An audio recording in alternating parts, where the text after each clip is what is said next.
What's up, folks? What's going on? Welcome to episode 67 of the Spun Today podcast. I'm your host, Tony Ortiz. Thank you very much for taking a listen. In this episode, I'm going to speak about a shit ton of movies and documentaries and stand-up comedy whose only through line is the fact that I ingested each and every one of these with my eyeballs. The movies that I'm going to speak about include Morris from America, The Accountant, Becoming Warren Buffett, The Founder, Moana, and Doctor Strange. I've seen way too much shit since the last time I did one of these random rants.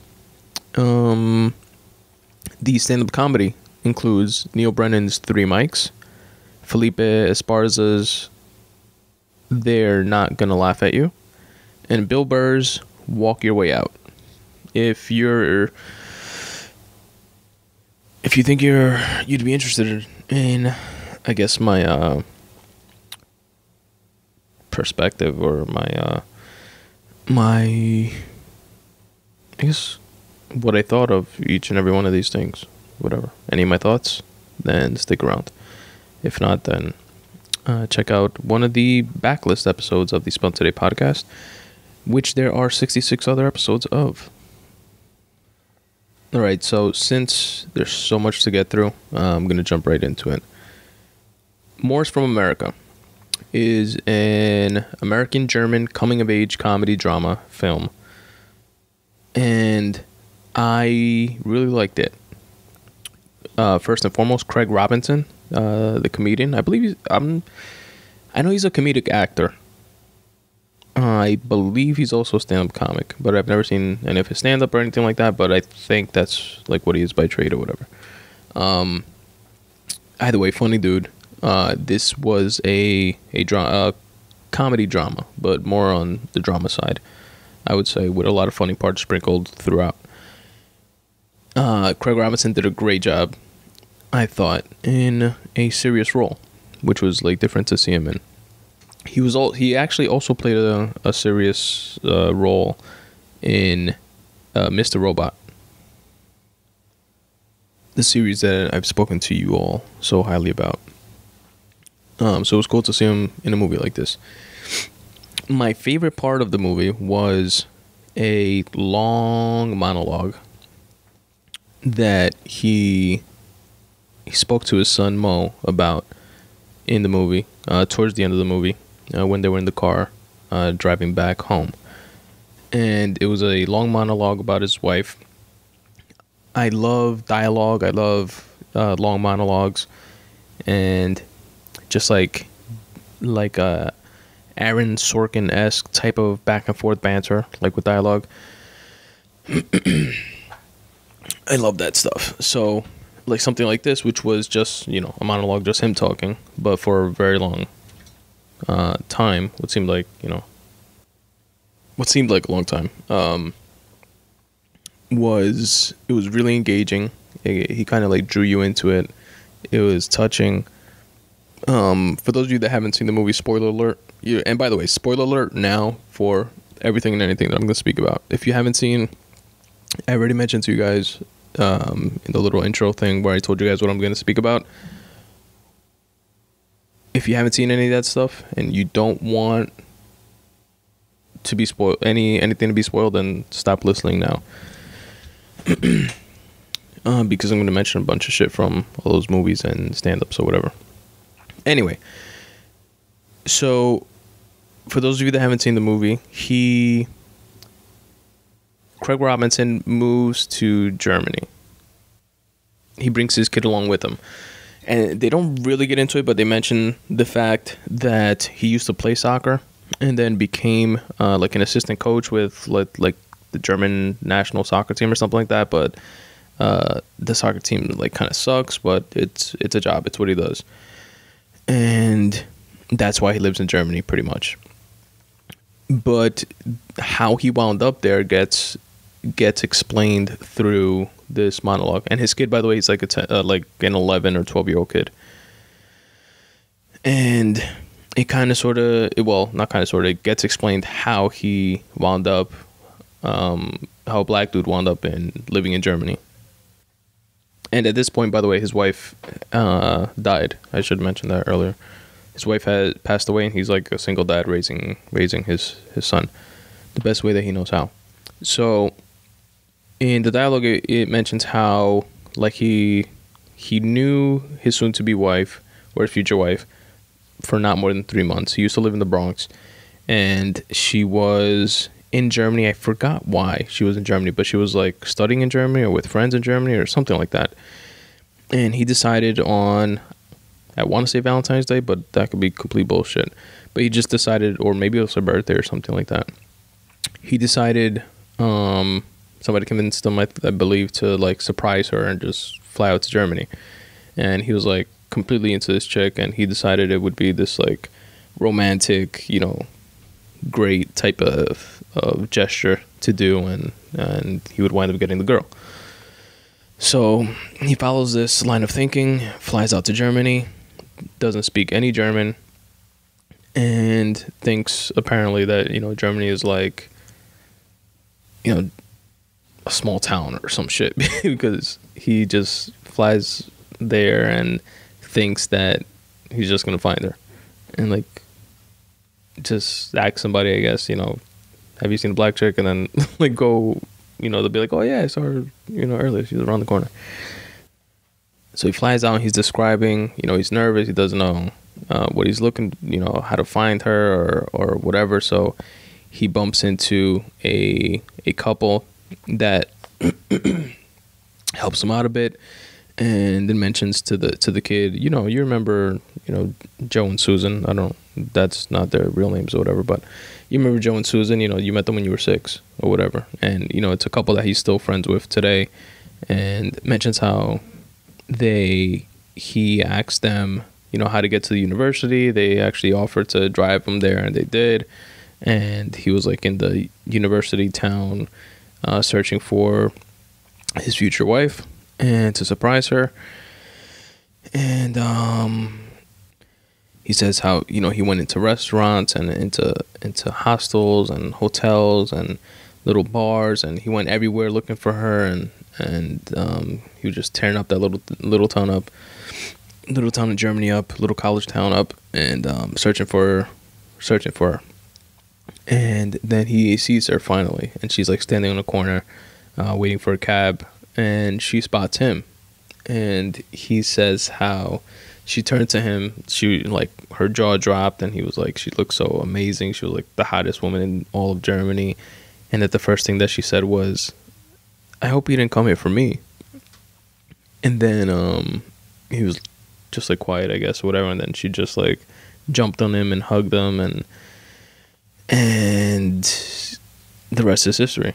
And because of that, he stayed in Germany, started playing soccer, apparently was on a soccer team, and wound up becoming an assistant coach, and moved back to America. I'm guessing when she died. I don't think they explained that. And then wound up moving back to Germany for the job, for the soccer job or whatever. Because the kid grew up for a large part in the States. Anyway, that scene, that when he's having that monologue, that was like my favorite part of the movie, because one, it like helps tie the story together. You know, you kind of sort of wondering like why they live there, and you know, you kind of get the idea that it's because of the job, the father's job, but you don't really get it. You know, like how do you wind up halfway across the world for a job, unless it's like some bonkers, you know, balling out of control type of job. Also, he uses that story as a parent to bond with this child, who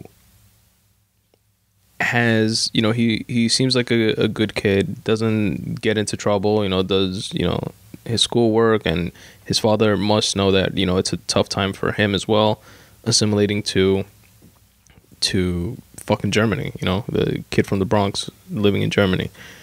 And the kid actually went to like a neighboring city or other town or something like that, without the father knowing, and pretty much got left there by some friends that he was hanging out with, and they bounced, and he was stranded pretty much and without a cell phone. And he called his like German tutor chick, and she wound up telling the father, and the father winds up going to pick him up.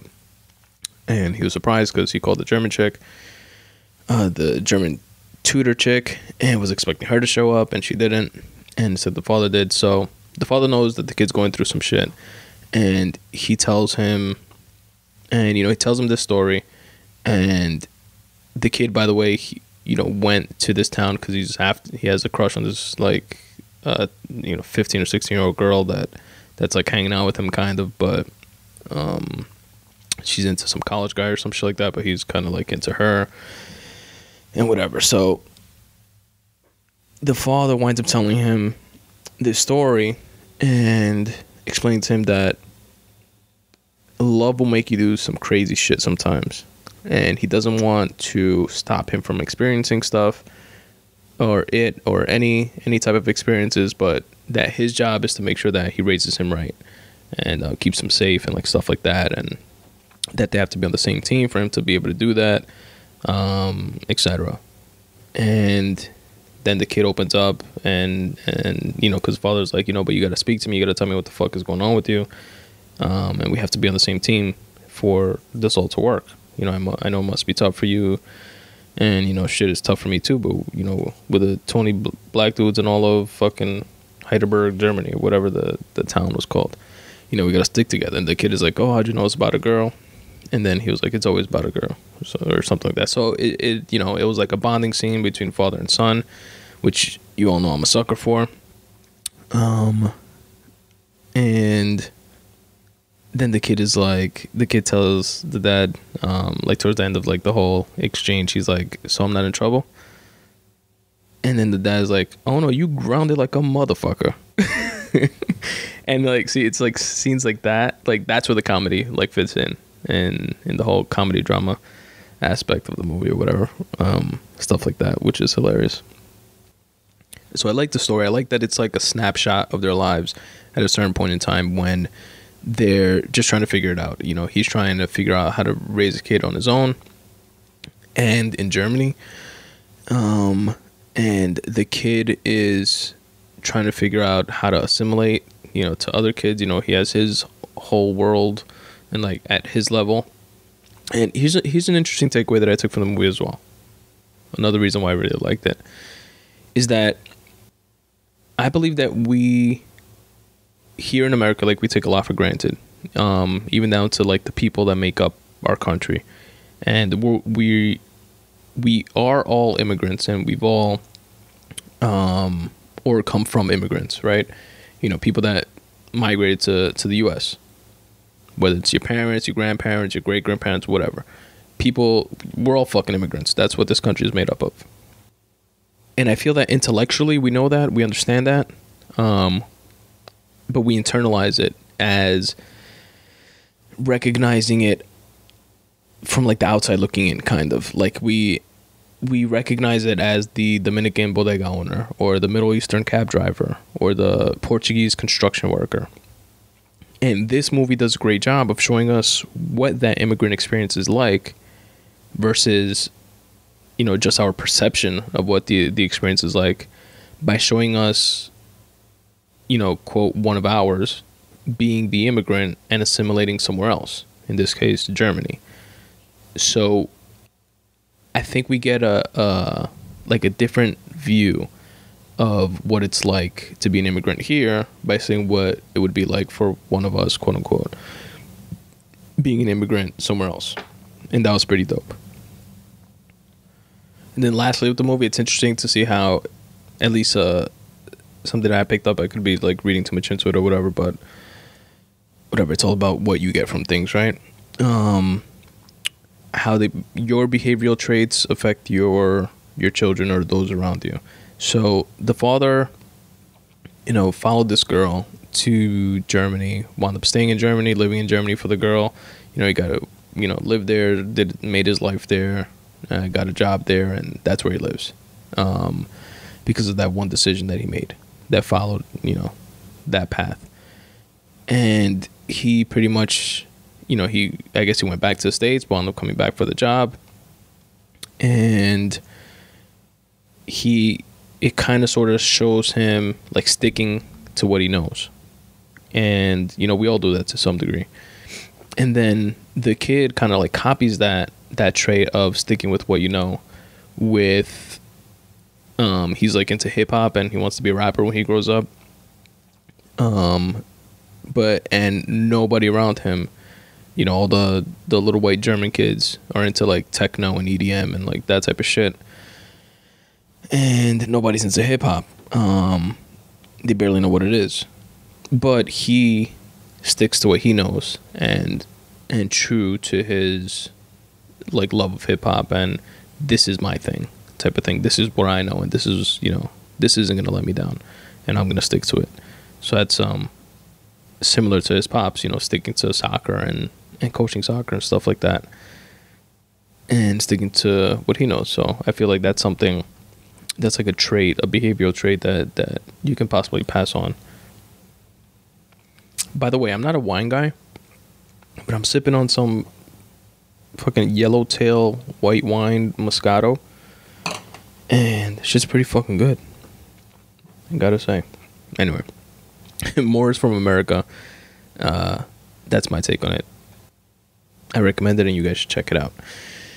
Next is The Accountant. The Accountant with Ben Affleck.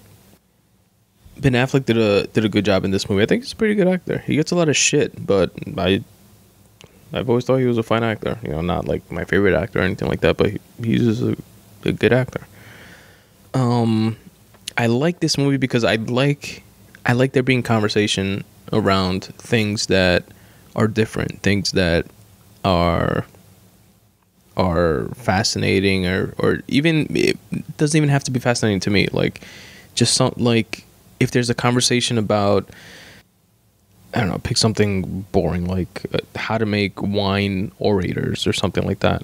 Like, there's a deep dive conversation into that, like the art of making an orator. I'm glad that type of conversation is happening, because that's how we wind up with dope shit. And that's how we learn more about things and about ourselves and about stuff and whatever. So this movie is about autism, or I don't know if you want to say it's just about autism, but the main character, Ben Affleck, is autistic. And I'm glad to see that movie like that hit the mainstream the way it did. And it was a good movie. It was entertaining to watch. There was a ton of action, dope action. Tate Fletcher's in this movie, by the way. Powerful Tate Fletcher. For those that don't know, former MMA fighter and turned actor, Tate Fletcher. Pirate Life Radio podcast. What was I going to say? He's been in a ton. Like all the action movies, like, what else was he in? That Keanu Reeves movie that's like part 2 is coming out. And part 1 is actually surprisingly good. Tate Fletcher was in that. He's like the big buff fucking bad guy. He was in Breaking Bad. He was in a bunch of shit. Anyway, The Accountant, back to like the whole autism thing. Aside from the fact that the movie was good and entertaining and kept you engaged throughout it, just the topic of autism being explored in any way I like. And some people say that autism may be like a glimpse into the next level of human evolution. And I can't say I'm fully on board with that thought or claim or whatever. But some of the things that some autistic people can do is just like amazing. Like, for example, before the example, and there's also things, people that suffer from autism that have debilitating traits, and it's horrible. It's obviously a wide spectrum, and I suspect that we're all on it in some way, on that type of spectrum. Just most of us are on the quote unquote normal side of it, or I guess like more balanced side of it, or we could hide our little quirks more than others and tendencies, etc. But some autistic people do things that are like nothing short of like amazing, like superpower-ish amazing. There's an example that I like of Stephen Wilshire, who's an autistic artist savant. And I'll put a clip of him in the episode notes.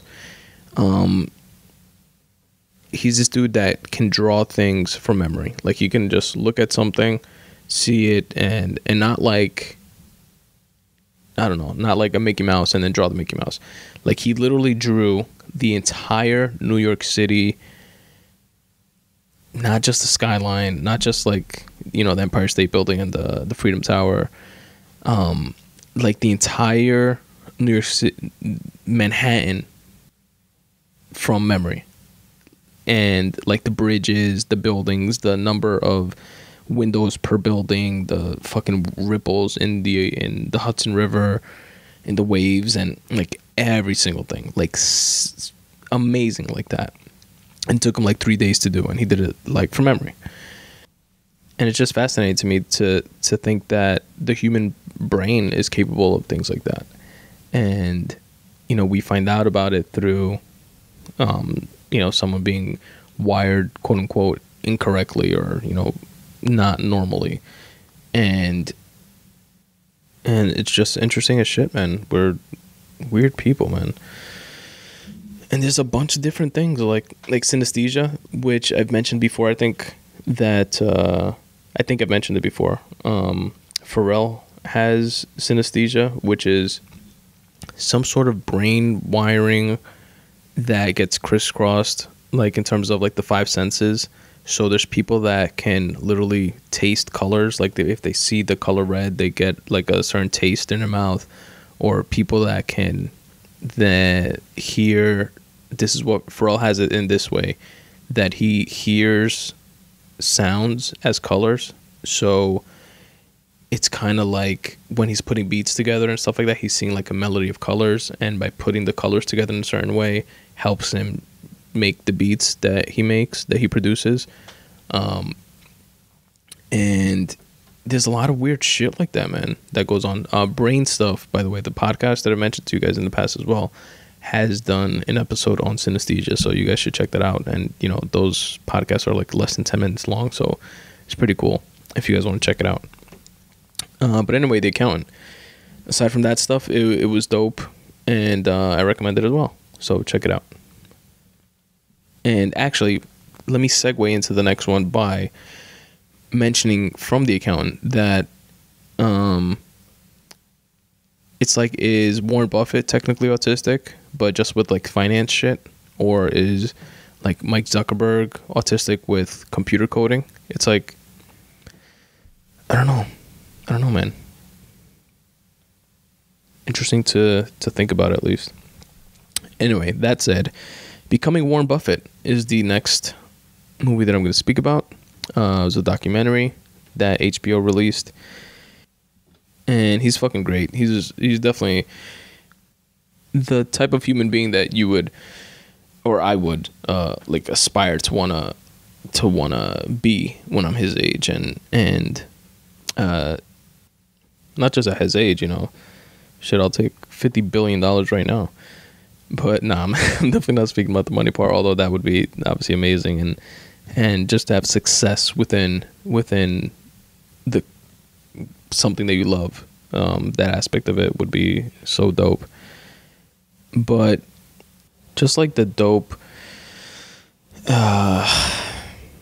like the humble, caring type of person that he seems to be. Obviously, I don't know him personally, and not just from this documentary, but a lot of interviews that I've seen with him. He has a cool interview, by the way, with a Forbes interview with Jay-Z that's old. I'm sure you guys have seen it, but if not, check it out. It's on YouTube. But just many like clips that I've seen of his, and his letter. He does a yearly letter to Berkshire that's all like public. I've skimmed through a bunch of them in the past. Yearly letter to the shareholders, and you guys can just Google and look up. Like in the finance world, people like speak about them a lot. I'll actually look for the latest one and add it to the episode notes for you guys. But just kind of that, I can't put my finger on it, but it's just like I know I'm the best at this. I know I'm the Don of this whole shit, but I never will rub your face in it. You know what I mean? Like I'll never be like that type of douchebag. Just let me do my thing and continue being the GOAT. You know what I mean? Like that type of approach that he seems to have is endearing, and I strive for that. Something interesting that I took away from this documentary is that I feel that he's so, like, he even says it, and this is why I was saying, like, you know, is Warren Buffett autistic when it comes to finance shit? Like, he even says it. He's like, that his brain is wired in a way that he loves numbers and he can't get enough of them, and he sees patterns within the stock market. And by the way, for anybody who doesn't know, Warren Buffett is like literally one of the richest, if not the richest, man in the world. And he's from Omaha, Nebraska, born and raised, and still lives in Omaha, Nebraska, in the house that he purchased like in the 50s or something like that. He still lives in the same house, which is a very nice house, but it's, you know, it's not this like castle with a moat around it. You know what I mean? It's like a nice but unassuming home. And he is, you know, constantly, you know, top 1, 2, or 3 richest person in the world, back and forth with like Bill Gates, and which is a good friend of his, and people like that. So anyway, he says that, you know, his brain is wired in a way that constantly keeps him like engaged in this in finance stuff. And his father was a stockbroker for a while, and he read like all the books that his dad had on finance when he was like 7 or 11 or something like that. Then he went to the library, the Omaha local library, and literally read every single book on finance and stocks while he was like a little kid. And it was something that he was always like drawn to since he was little. So he says that, you know, there's nothing special about what he does. There is, you know, all the information that he reads is available to anyone and everyone, as, you know, is mandated by like the SEC, and all that shit is public information. You could literally look up all the stuff that he reads, and that, you know, different financial analysts read and stuff like that, and what companies are doing and how much they sold and this and that, and, you know, just full prospectuses that are literally like 300 to 500 page documents that have the ins and outs of every single aspect of a stock or a bond, etc. It's all public information. He, however, is someone that actually reads through all this shit he says, I think he reads like 6 to 10 hours a day, and that takes a certain type of discipline and passion that is admirable, and is why he is who he is. You know, he's willing to put in that work. Aside from the fact that, you know, he's obviously like gifted or you know, wired for it, as he puts it. And he's very calculated, very measured, very, very even keeled, it seems like. Definitely within the finance world. And he's a long investor, meaning that he's not looking for the stocks that will, or the company that will, you know, turn a quick profit. He's like in it for the long haul. He's an investor in companies like American Express and Coca-Cola, and like railroads, and, you know, like the Washington Post, like institutional, like, you know, print newspapers. Something that shows, I felt like his human side in watching this documentary, and something that I noticed is that some of the biggest decisions that he made were completely driven by emotion, which is kind of like diametrically opposed to how he acts within his work, his passion, finance, and how willing he is to say, this is my strategy and I'm going to stick to the strategy for 30 years no matter what. Even though the market tanked in 2008, like, he still stayed with his strategy. And now looking back at it, he regained certain ground and is back on top and one of the winningest investors in all of Wall Street. So, but there's two specific times that I felt that he did two things that were driven purely by emotion, and that kind of changed his life and changed the trajectory of it. So for what it's worth, these are the two things that I noticed. One is when his father died. So he mentions how he purchased stock in Berkshire Hathaway, and it was a failing company.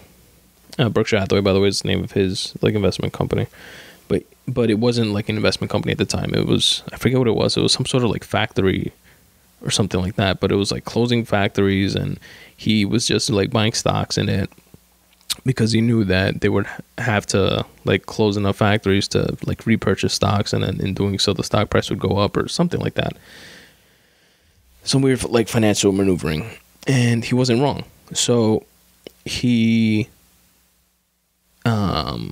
purchased this stock and then in his company, and then he told the shareholding management or whatever, the board, that he would sell it at $17 or $17.50 or something like that. That's his sale price. And then they came back and they sold it at $17, or they tried to fuck him out of some money, but in a dirty way like that. And he got so pissed that he wound up buying enough stock to be the majority owner of the company. And then he got rid of the entire board and put in a new management team, basically. And that's how he acquired Berkshire Hathaway, which is now the name that's pretty much synonymous with Warren Buffett. And in the documentary, he mentions how he didn't realize it at the time, but that his father had passed away 5 days before then, and that he feels that had something to do with his irrational way of acting. But obviously, it turned out to be an amazing thing for him, even though he would have gone on to do other things, and we just wouldn't know the name Berkshire Hathaway. It would have been Warren Buffett's fucking investing co. or something like that.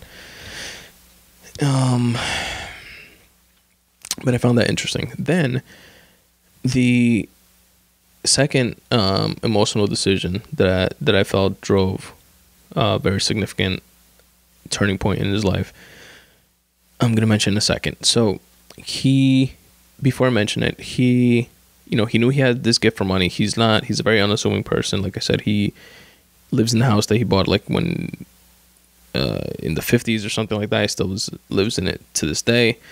He fucking eats McDonald's for breakfast on his 5-minute drive to the office in Omaha, Nebraska, where he, again, was born, raised, and still lives. And his wife she was into philanthropy, and she was always doing volunteer work and part of the civil rights movement.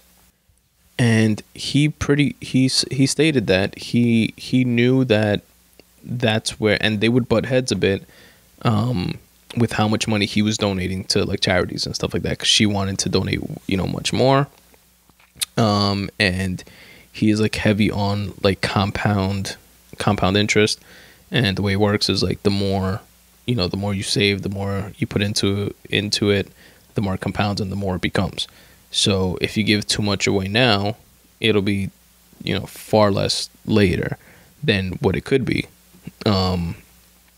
So they always butt heads, and she understood that the long-term view on that whole thing.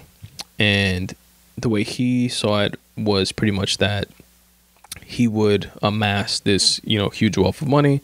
She was younger than him. She would outlive him. And then, where her heart is in, giving back, and she's the best person to do so. So he would stack the money up and she would divvy it up, and it would be better off for humanity, pretty much. Unfortunately, his wife passed away before he did, and before he hasn't passed away. So, but his wife passed away before him, and this is the second emotional decision that I felt that he made.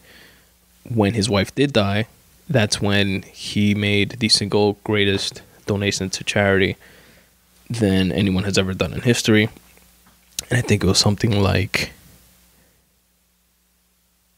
I don't know, like 99% or 98% of his entire fortune, which is literally tens of billions of dollars, he donated to the Bill and Melinda Gates Foundation, which again is a good friend of his. And Bill and Melinda Gates have they're deep in that foundation shit. And he felt like, who better than a friend of mine that I know is going to do the right thing with this money.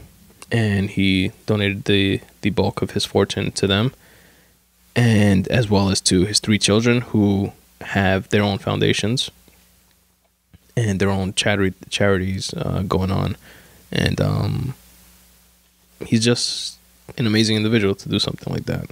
I definitely respect that and highly recommend it. So check it out. It's called Becoming Warren Buffett on HBO. He's not a piece of shit like Ray Kroc, I'll tell you that. So the movie The Founder is about the quote-unquote the founder of McDonald's, the franchise, the fast food joint that poisons all of us. I could definitely go for some McDonald's fries right now and an apple pie. So Ray Kroc was played by Michael Keaton, who did a dope job. Michael Keaton's the man. I like him. He's a great actor. And The Founder is about Ray Kroc, who I thought, before seeing this movie, was the person that, started McDonald's or whatever. He started the McDonald's that we all know, but he didn't start McDonald's. He stole McDonald's. He's a fucking thief. A piece of shit thief. This is the type of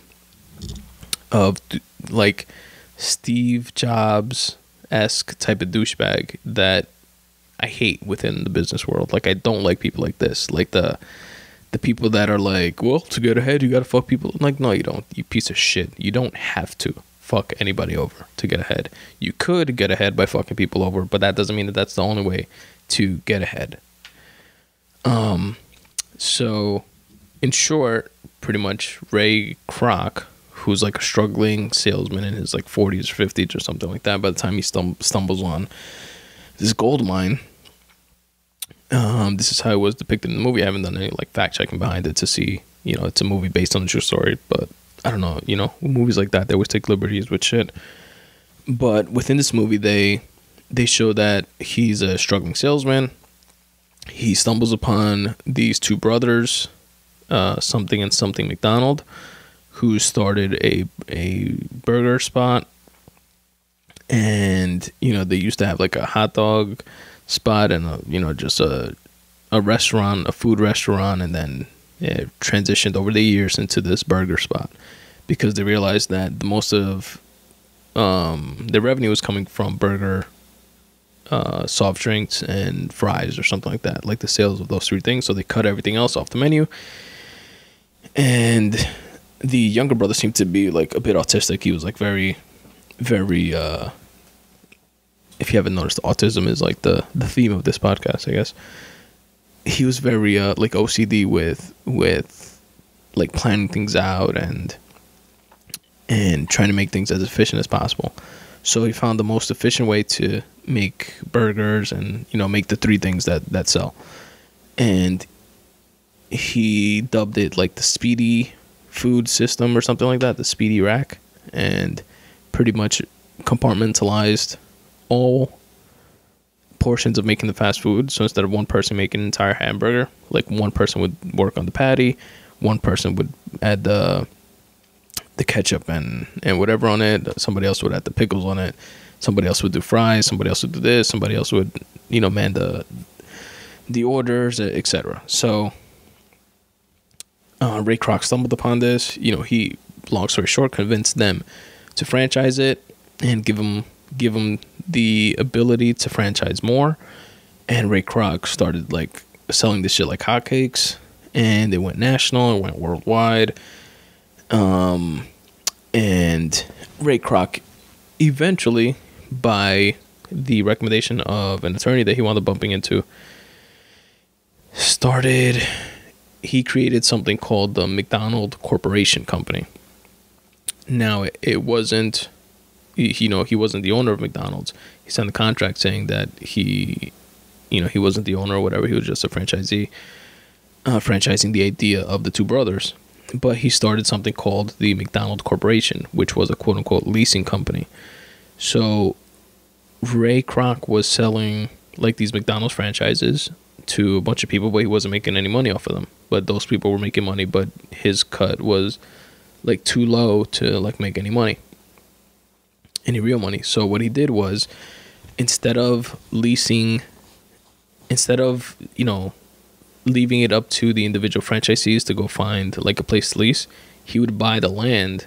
He bought the land that the people were, the franchisees were building McDonald's on. So if somebody came to him and says, yes, I'm down, I'll do a franchise, he'd be like, okay, good, I have a spot here that you could build on.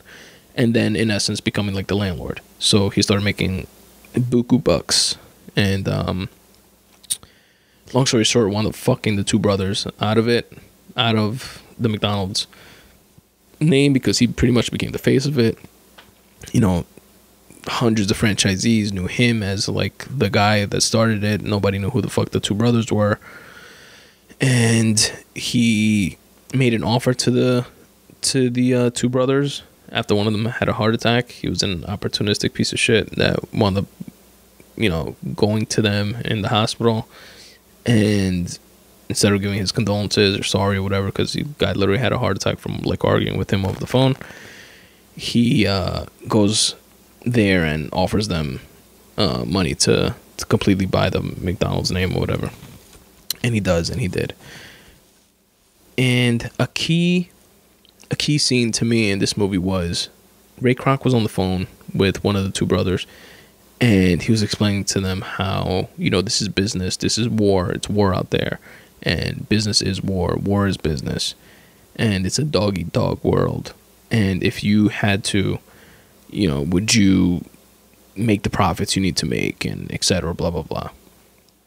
And would you do what you had to do in order to make a buck? And he paints like that dim, ugly picture of business that I've always disliked. And the brother reacts to him, and he just responds to him, and he was like, no, I wouldn't want to. I wouldn't want that. And then he hangs up on Ray Kroc. And I love that scene because it's kind of like, it shows like the juxtaposition between two individuals, and how one is like just driven by like that whatever those aspirations are, and that greed and that money and that power and that like soul. It's okay to want like a better station in life. It's okay to want like a nicer place to live or a nicer car and stuff like that. But when you're solely only driven by more and more and more, and I want more, like there's something like innately wrong about that. And it's cool to see that even in the eyes of like defeat, within like the business realm like that, like the brother still like stood his ground and was true to himself, and he was like, no, actually I wouldn't fucking want that, you dick. Anyway, it's called The Founder, and I recommend it. You guys should definitely check it out. And so Ray Kroc, like the piece of shit that he was, he like like his wife, he like divorced her or something, wound up like marrying, his wife that was with him like through thick and thin, no matter what, divorced her and married some other guy's wife that he always had an eye for. And I wonder if that was true. Well, anyway, in the movie, he was a grade A piece of shit. And he did that. And also, he bought the McDonald's name from the McDonald brothers for like $1.3 million each. So it'd be like $1 million each after taxes. And at that time, the equivalent of that would be like $10 million each. And then they were supposed to get like 1% of sales, like in perpetuity, like forever after that. And Ray Kroc told him that, we'll do that part like as a handshake deal. Here's the check for $1 million each or whatever. You guys will definitely get that money, but I can't put that in the contract because of legal issues and blah, blah, blah, blah. They pretty much agreed to it and obviously got fucked. And they never saw a penny of that money, like of the 1%. They just got their $1 million each, and it is what it is. Now McDonald's is poisoning children all across the globe, probably forever. Only 2 movies left, folks, and then 3 stand-up comedy specials. That's a lot of shit, huh? All right. The next movie is going to be a little surprising. It's a cartoon movie because my wife loves cartoon movies, and I'll have to say I've been into a few of them. I like a few of them. This one actually is one of them that I liked. Maona was pretty cool. And the biggest takeaway that I got from this is, although I don't know like how or why I never like noticed this before, but it's kind of genius the way they do movies, like kids movies, because it's not like, like kids cartoons or whatever. Like I've seen a couple lately, like have them on like for like my nieces or whatever, or my niece. The other one's still like too small to like watch or whatever, but they're like just for kids. Like there's no like bigger meaning or anything like that. But I noticed like that with these movies, like movies like Maona, they're like, the genius of them is that the parents will watch them with their kids, and like little kids aren't like going to movies by themselves to watch them, and or they watch them at home when they come out on DVD and stuff. And the parents are a significant piece of that viewership pie, and they're the ones with the money, paying for the kids to go. So it's good to like hook them up with something, like a takeaway from the movies. And there's a lot in them that are like for the parents. It's like they're simple movies, but they're meaningful. Like they have like a deeper meaning to them. Like this movie was big on like Maona was this little Hawaiian girl that had an affinity for like wanting to travel the seas, but she was supposed to be like the next chief of her tribe after her father passed, and they have to stay like on the island, and they can't go past the water and like stuff like that. They can't go sailing, and they were big on like the harmony between the people and the land, and being one with the land and taking care of the land, and the land takes care of you and gives you everything that you need. And in terms of like food and water and stuff like that, and the fish from the sea, and a large part of the movie has to do with one guy that was played by The Rock, Dwayne Johnson, which is funny, by the way. That was played by him, that stole the heart of the sea, quote unquote, which was some like stone gem thing, and because of that, it brought like this harmony to the island, etc.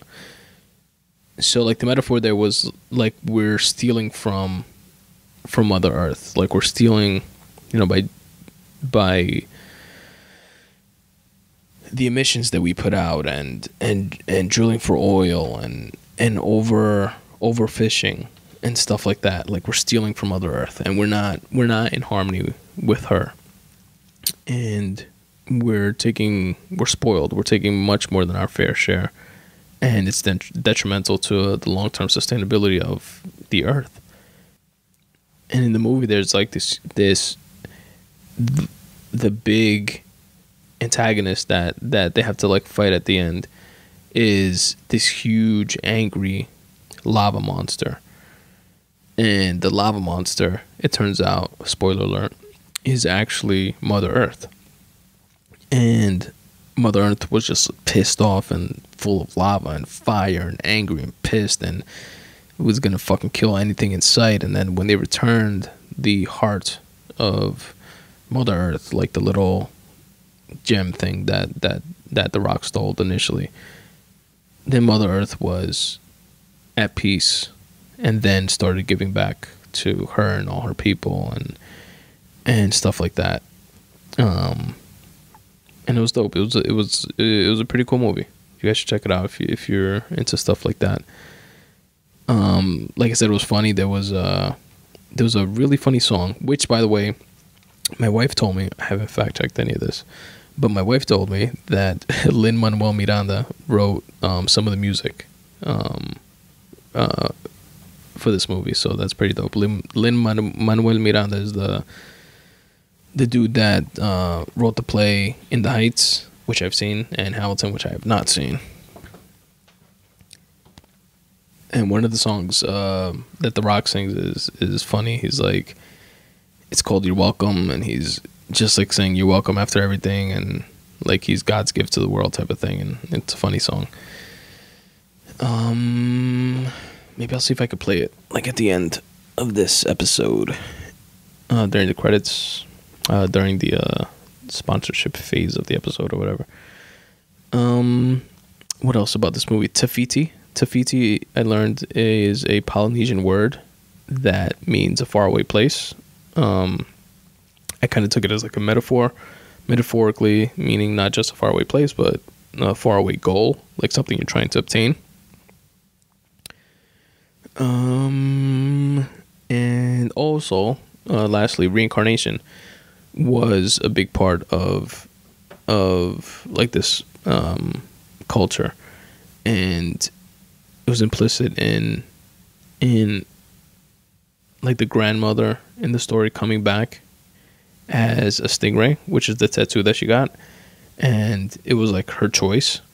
I thought that was interesting. It was her choice to get that tattoo because that's what she wanted to come back as. So it's like so understood that you are going to come back as something that you get a tattoo of what you want to come back as, and you come back as it. So that was interesting too. That was an interesting thing. And that was it. It's called Maona, Maona. Check it out. Oh, and they had little minions, but like in the form of coconuts. Like, you know, the minions from what's that fucking cartoon movie, which was good also. I think there was 2 or 3 of them. Despicable Me. Those movies, the little yellow minions, like they have in Maona, like their version of, which is kind of like biting off of them, but they were cool. It was funny too. Instead of minions, they were like little coconuts that could walk and talk and fight, and they were like angry little fuckers, and they were like pirates pretty much. So it was kind of funny. And that's it. One more movie, and then we'll go to the 3 stand-up specials and then end the episode. Doctor Strange is the last movie that I've seen that I'm going to speak about in this episode. And there was a really good scene. I liked the movie. I thought it was pretty good. Too many people bitch about superhero movies. Like, it's so unrealistic and this and that. It's a fucking superhero movie. Like, no shit, it's unrealistic. Anyway, Doctor Strange, I thought it was pretty good. One thing that I found annoying at first, but then kind of like refreshing, like I appreciate them taking like the chances with it, is like the comedy aspect that's woven into these superhero movies now. Like Deadpool was like straight comedy. It was like mad funny like throughout. But it was the first time I kind of saw that like levity within a superhero movie. And then in Doctor Strange, like they had like little scenes like that were like Deadpoolish as well that I thought played pretty well. And just like with mentioning, Doctor Strange is like telling some like Buddhist monk dude like, oh, what's your name? And he tells him, and then it's just like a one name, and he was like, oh, so it's like Adele, you know, like a one name. And the guy's looking at him like, what the fuck is Adele? And he's like, you never heard of Adele? How about Drake, Eminem, Bono? You know, he was like saying stuff like that. It was like funny shit like that. It was pretty cool.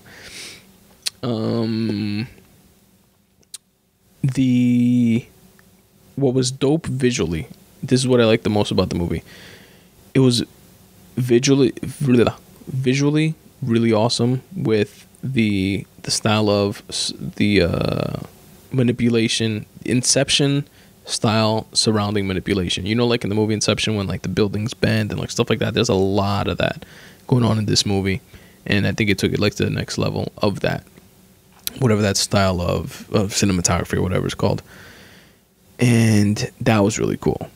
Also, the scene where he meets the bald Buddha lady is what I imagine a DMT trip is like. And, you know, it's been like, I've heard of what the experience is like on different podcasts and stuff like that. And I feel like I want one of those people, like an Aubrey Marcus or something like that, to like see this and be like, because it's always described as something that words would never be able to explain. No matter how you explain it, words will never do it justice. And I think we all experience things like that in our lives. Not like a DMT trip, but just like things that we can't really like express because there's literally just no words for it. It's kind of like you had to have been there, or you have to like see it to believe it type of thing. And I just want to know how closely this scene when he meets the Buddha lady and she like pushes him through like different dimensions of the universe and wormholes and like weird shit and fractals, you know, happening and stuff like that. I want to know how close that is to describing what a true DMT trip is like. Because that's the first thing that I thought of when I saw that scene, which was just cool visually to like look at. It seemed pretty awesome. And what else? The last thing that I liked about this movie is that, you know, he's like this hotshot not neurosurgeon. Neurosurgeon, brain surgeon guy, doctor. And he is, you know, like very scientific. And she's like this Buddha monk master, you know, woo-woo type of, you know, 13 dimensions exist and the world isn't what it seems type of lady. And, you know, the power of the mind type of thing. And when he's finally like accepting it to be an actual thing and not just bullshit, and she's showing him how to, you know, create portals with your mind and go into different places, and you got to do this with your hand, and you create a portal into a different dimension type of thing, or a different part of the world that you can go to just by walking through it. And he asks her, you know, even if I do this with my hands, and even if I do buy the whole thing, like I'll still be just waving my hands in the air. Like, how do I get from here to there to where you are?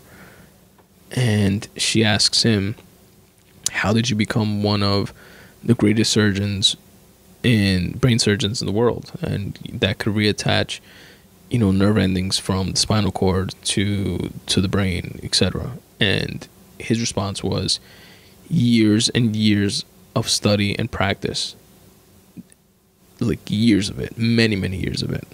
And she kind of looked at him like, yeah, that's how.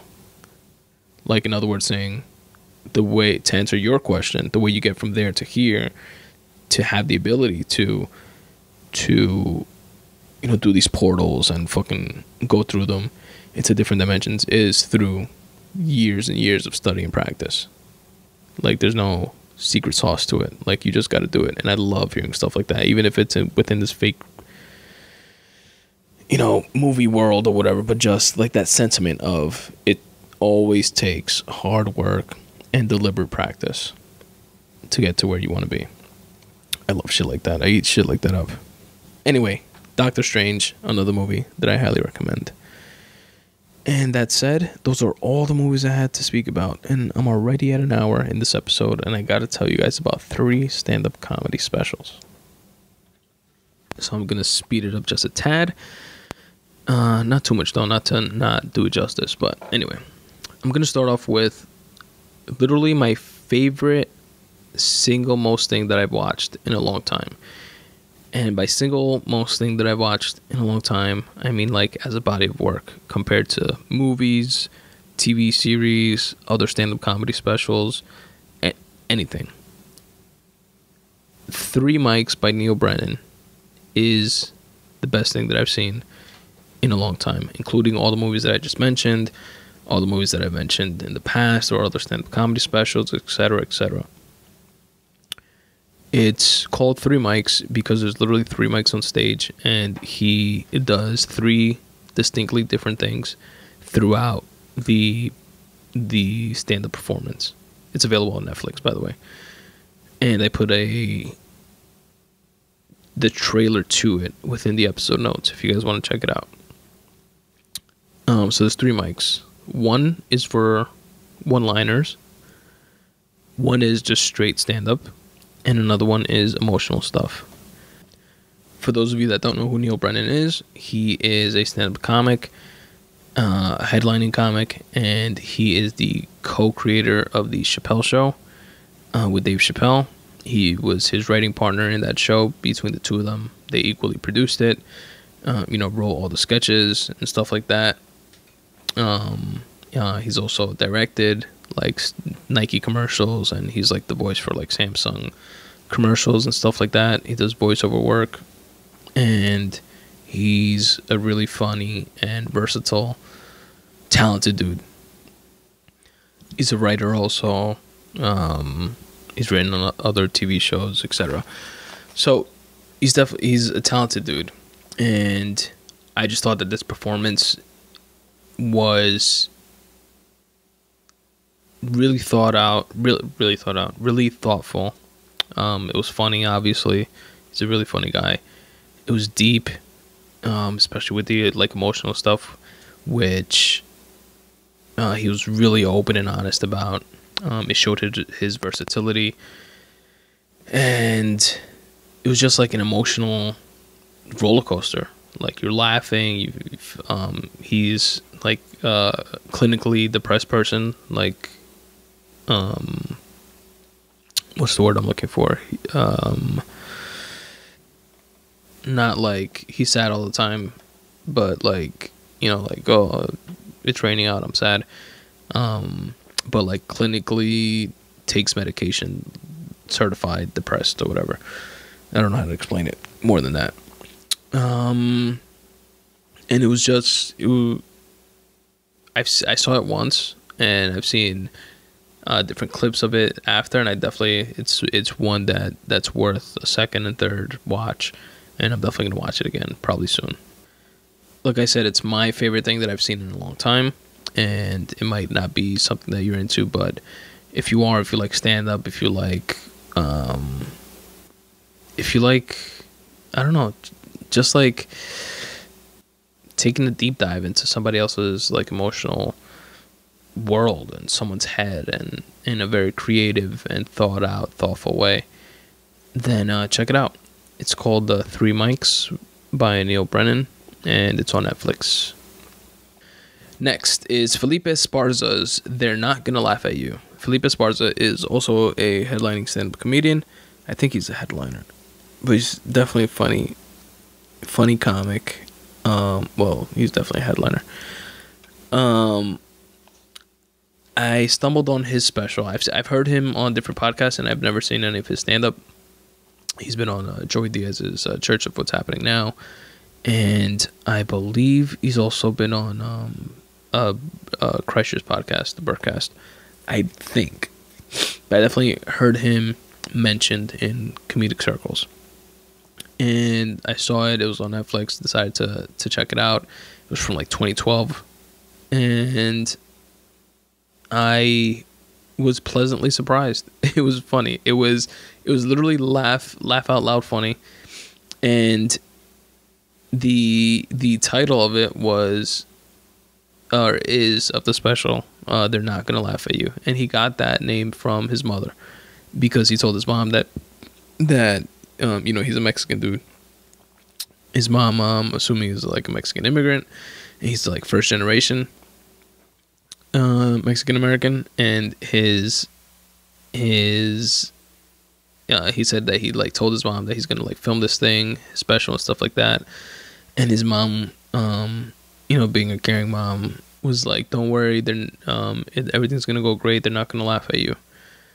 And you know what I mean? Like, she kind of meant that, like, nobody's gonna like make fun of you for doing it. You're gonna do great, type of thing. But it's like the whole point of the comedy show is for them to laugh, and that's why he named it "They're Not Gonna Laugh at You." So I thought that was pretty funny. And that was pretty cool.